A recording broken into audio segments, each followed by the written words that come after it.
నమస్తే, welcome to SSG news TV. మీతో శ్రీనివాస్. యావత్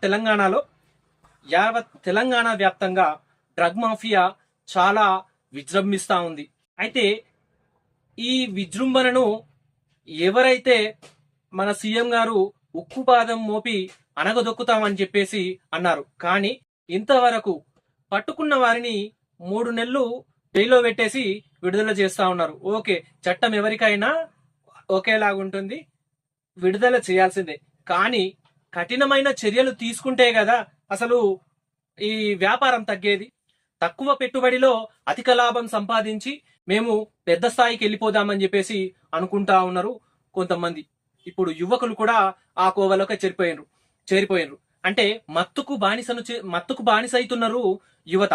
కానీ ఆ మత్తుకు బానిసను చేస్తుంది కూడా యువతే అని చెప్పేసి తేలిపోయింది. ఎందుకంటే చాలా మంది విక్రేతలు ఆ పండిస్తున్న వారు కూడా మరి ఈ యువతనే కనబడుతుంది. ఇలాంటి వారికి మరి పోలీస్ డిపార్ట్మెంట్ వచ్చేసి చాలా సార్లు హెచ్చరిస్తా ఉంది, మీ జీవితాలను ఎందుకు పాడు చేసుకుంటారు, మీరు ఇట్లా చెడిపోకండి, మీరు మంచి దారిలో పయనించండి అని చెప్పి చెప్తా ఉన్నారు. కానీ ఇప్పటికీ కూడా ఇంకా యువత అదే మార్గంలో పయనిస్తా ఉంది, అదే మార్గంలో నడుస్తా ఉంది. మరి మత్తులో ఏం చేస్తారో తెలియదు.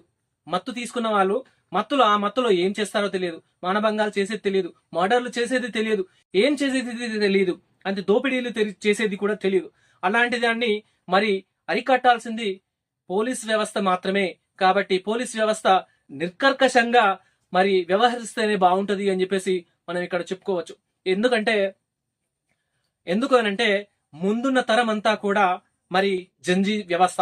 ఈ జంజీలో అందరూ స్పీడ్ గా ఆలోచిస్తా ఉంటారు. కానీ మరి ఆ స్పీడ్నెస్ కోసం అని చెప్పేసి మత్తు పదార్థాలను తీసుకొని తమ జీవితాలలో అంటే ఏదున్నా కూడా కొంతమందిని అడిగాను నేను. మామూలుగా సాధారణంగా ఈ డ్రగ్ అనేసే కాదు, మామూలుగా సిగరెట్ గాని, గుట్కా గాని, పాన్ పరగ్ గాని, కైని గాని ఇలాంటి వాళ్ళని తీసుకునే వాళ్ళని అడిగాను నేను. అసలు మీకు ఏమనిపిస్తుంది, ఇది తీసుకుంటే మీకు ఏమనిపిస్తుంది, మరి మీరు ఎందుకు విచ్చలవిడితనం చేయడానికి ప్రయత్నిస్తారు అని చెప్పేసి నేను అడిగాను. ఈ మత్తు తీసుకున్న సమయంలో మీరు ఎందుకు అతిగా ప్రవర్తిస్తారు అని చెప్పేసి నేను అడిగాను. అయితే కొంతమంది చెప్పారు ఏంటంటే, మత్తు తీసుకున్న ఆనందంలో మరి మేము ఏదైతే ఇంతకు ముందు మా మనసులో ఉన్న ఆలోచనల్ని మేము బయట పెడతాం మత్తు ఉన్నది అన్న ధైర్యంతోని. ఇంకోటి, ఈ మత్తులో కొంతమంది ఏం చేస్తున్నారో వాళ్ళే ఏం చేస్తున్నారో అర్థం లేని పరిస్థితుల్లో ఉంటారంట. మరి ఏదైతే మత్తు తీసుకుంటూ మేము ఇది చేద్దాం అనుకుంటారో వాళ్ళు ఆ మత్తు బానిసత్వంలో మరి వారు చేయదలుచుకున్నది చేసేస్తారంట. మరి ఇలాంటి పరిస్థితులు మత్తు వల్ల కలుగుతా ఉంటాయి. సాధారణ మత్తు వల్లనే ఇలా ఉందనంటే మరి డ్రగ్ అడిక్షన్ వల్ల మరి యువత ఏ విధంగా చెడిపోతుంది, రాబోయే తరాలు ఈ చెడిపోయే దారిలోనే ప్రయాణిస్తా ఉంటే మరి ప్రపంచంలో మనము ఏ దారిలో వెళ్తా ఉంటాము, మరి హై స్థాయిలో వెళ్తామా, పై స్థాయిలో వెళ్తామా, మరి దిగజారిపోతున్నామా ఆలోచించాల్సిన పరిస్థితి. యువకులారా, మీరు ఇప్పటికైనా గమనించండి, మీ జీవితాలను నాశనం చేసుకోకండి.